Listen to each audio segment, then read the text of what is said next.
সভাপতি মমিনুল মহসিন, সাধারণ সম্পাদক ইলিয়াস, উপস্থিত আছেন সাংগঠনিক সম্পাদক মহসিন, উপস্থিত আছেন আমাদের মাঝে মহানগর যুব দলের আহ্বায়ক ওয়াহিদ মুরাদ। আরো এখানে গুরুত্বপূর্ণ বক্তব্য রেখেছেন আমাদের এই অঞ্চলে শ্রদ্ধাভাজন বজরুল ইসলাম চাচা বক্তব্য রেখেছেন, হাসানুর রহমান সাহেব বক্তব্য রেখেছেন, জমিরুল ইসলাম সাহেব বক্তব্য রেখেছেন, আনোয়ারুল ইসলাম রানা সাহেব সহ মঞ্চের সামনে উপস্থিত আমার প্রিয় এলাকাবাসী, মঞ্চে উপস্থিত সুবিধ সকলকে আমি জানাচ্ছি রংপুর সিটি কর্পোরেশনের পক্ষ থেকে ও রংপুর মহানগর বিএনপির পক্ষ থেকে শুভেচ্ছা ও সালাম। আসসালামু আলাইকুম ওয়া রাহমাতুল্লাহ। ওয়ালের পাশে আমাদের কিছু মা বোনেরা আছে, এখান থেকে দাঁড়িয়ে দাঁড়িয়ে কথা শোনার জন্য অপেক্ষা করছেন। আমার সেই শ্রদ্ধাভাজন মা বোনদেরকে আমি সালাম জানাচ্ছি। আপনারা কেমন আছেন সবাই? আলহামদুলিল্লাহ। আলহামদুলিল্লাহ। আমরা যে মহান রব্বুল আলামিনের দোয়ায় বা মহান রব্বুল আলামিনের রহমতে আমরা যে সুস্থ শরীরে সকলে ভালো আছি, এই জন্য মহান রব্বুল আলামিনের কাছে আমি শুকরিয়া আদায় করছি। আলহামদুলিল্লাহ।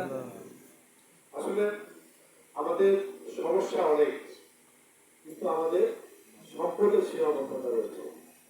আর বিশেষ করে বাংলাদেশ একটি দরিদ্র দেশ, তার মধ্যে রংপুর একটি অন্যতম দরিদ্র অঞ্চল।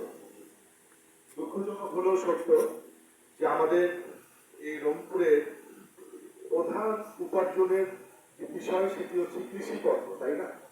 আমরা আমাদের বাচ্চারা, আমাদের ভাই বোনেরা ফসল ফলায়, সেই ফসলের কখনো আমরা ন্যায্য মূল্য পাই, কখনো পাই না। সেই ফসল বিক্রি করে যতটুকু আমাদের আয় আসে সেটি হচ্ছে আমাদের মূলত এই অঞ্চলের মানুষের ইনকাম বা আয়।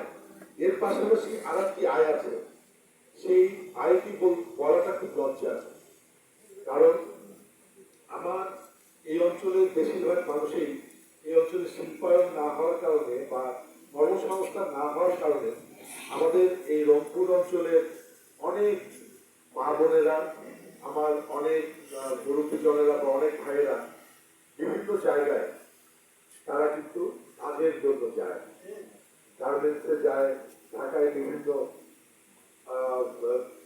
কাজকর্মগুলো করতে যায়। যে কাজগুলো করতে যায় সেই কাজগুলো আসলে খুব কঠিন কাজ। তো এটি হচ্ছে আমাদের এই, আমরা যে যেখানে থাকি, যে যে কাজটি করি, সেই কাজটি আমরা সততার সাথে করব।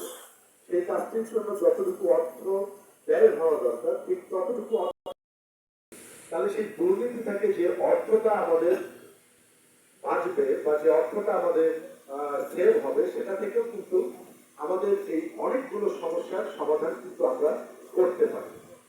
আরেকটি বিষয় সেটি হচ্ছে যে আমাদের এই অঞ্চলে কিন্তু শিল্পায়ন করতে হবে। অন্যান্য অঞ্চলগুলো দেখবেন চিটাগং, খুলনা, নারায়ণগঞ্জ বা অন্যান্য অঞ্চলগুলোতে অনেক শিল্প প্রতিষ্ঠান আছে, কিন্তু আমাদের এই অঞ্চলে এত কৃষিপণ্য উৎপন্ন হয়, আমাদের এই যে আলু, এই আলু অনেক সময় দেখা গেছে যে পচে যায়। আমাদের কৃষক ভাইয়েরা কোল্ড স্টোর থেকে আলু উঠাতে যায় না। আমাদের এই অঞ্চলে আম ফলে, আমাদের এই অঞ্চলে ভুট্টা ফলে, কিন্তু আমরা কিন্তু এই আমাদের যে ফসলগুলো, এই ফসলগুলো কেন্দ্রিক কিন্তু কোন এগ্রিকালচার বেস কোন শিল্প প্রতিষ্ঠান কিন্তু আমাদের এই অঞ্চলে গড়ে ওঠে। যদি আমাদের এই কৃষি পণ্য ভিত্তিক যদি শিল্প প্রতিষ্ঠান আমাদের এই অঞ্চলে গড়ে উঠত, তাহলে কিন্তু আমাদের এই অঞ্চলের আর্থিক সমস্যার অনেকাংশেই সমাধান হতো। তো সেদিক থেকে বর্তমান গণপ্রজাতন্ত্রী